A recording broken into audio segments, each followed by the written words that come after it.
국내 1, 2위 배달업체인 배달의 민족과 딜리버리 히어로의 요기요, 인수 합병이 최근에 이뤄졌습니다.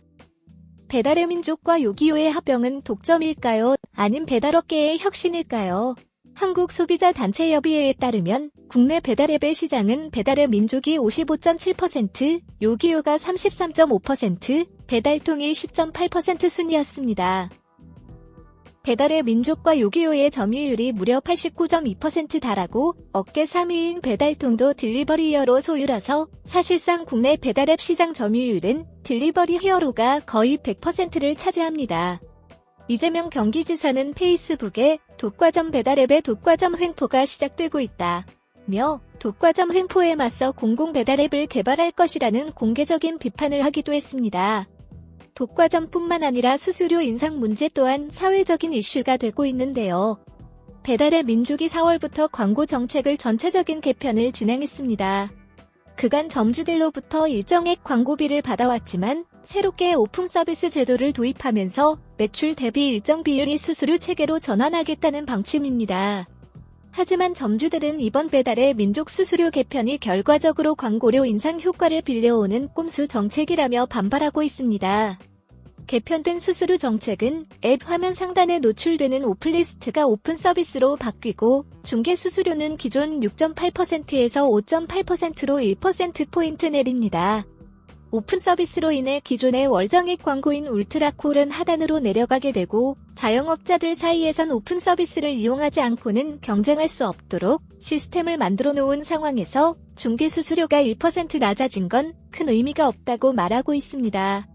최근 코로나19 사태로 자영업자들의 앞길이 막막한 가운데 업장을 겨우 유지하고 매출 반토막이 현실화된 실정의 입 같은 정책이 도의적으로 어긋난 꼼수 개편일지 아니면 자영업자들의 전체적인 광고비가 절감될 것인지 앞으로 더욱 지켜봐야 할 것입니다. 배달의 민족은 배신의 민족, 게으름한 민족이라는 오명을 벗어낼 수 있을까요?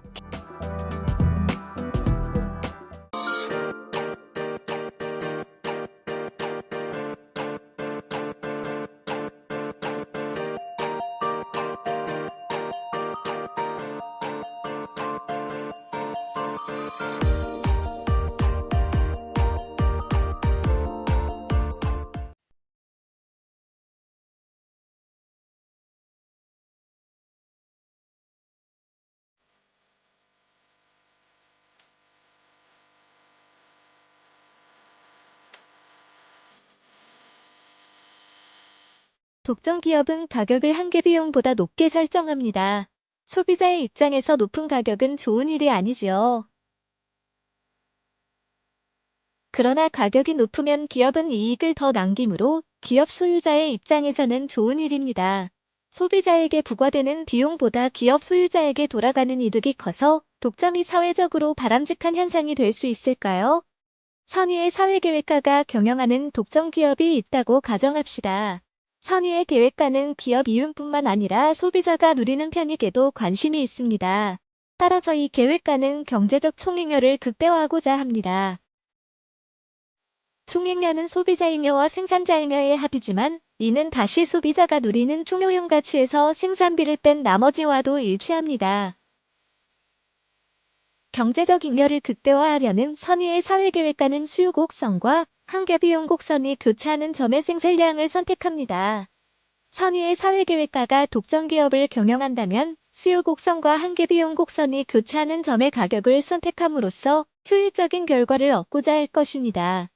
이윤 극대화를 추구하는 독점 기업과 선의의 사회계획가가 경영하는 독점 기업의 생산량을 비교함으로써 우리는 독점의 경제적 후생 효과를 알아낼 수 있습니다.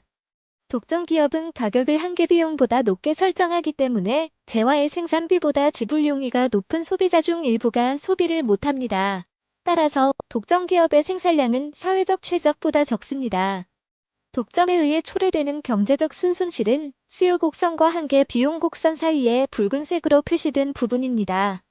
독점으로 인해 발생하는 경제적 순손실은 세금으로 인해 발생하는 경제적 순손실과 유사합니다. 두 가지 경우 모두 가격과 한계 비용의 괴리 때문에 생산량이 사회적 최적보다 적습니다. 한 가지 차이는 세금의 수입은 정부 몫이지만 독점의 수입은 독점 기업에게 귀속된다는 점입니다.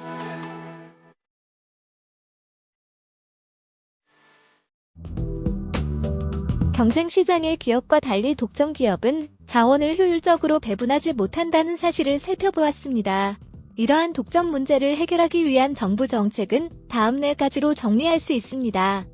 독점 문제를 해결하기 위한 첫 번째 정부 정책은 산업을 더욱 경쟁적으로 만들기 위해 독점금지법을 적용하는 것입니다. 독점 문제를 해결할 수 있는 또 하나의 방법은 정부가 직접 독점 기업의 행태를 규제하는 것입니다. 상수도나 전기와 같은 자연 독점 산업에서 이 방법이 일반적으로 사용됩니다. 독점 문제를 해결하기 위한 세 번째 정부 정책은 국유화입니다. 민간이 소유한 독점 기업을 규제하는 대신 아예 정부가 독점 기업을 소유하는 것입니다. 앞에서 살펴본 세 가지 독점 문제 해결 방안은 각각 단점이 있습니다. 따라서 일부 경제학자들은 아예 독점 문제를 그대로 놓아두는 것이 더 우월한 정책이라고 주장합니다. 배달의 민족의 독점 문제는 어떤 방법으로 해결하는 것이 좋을까요?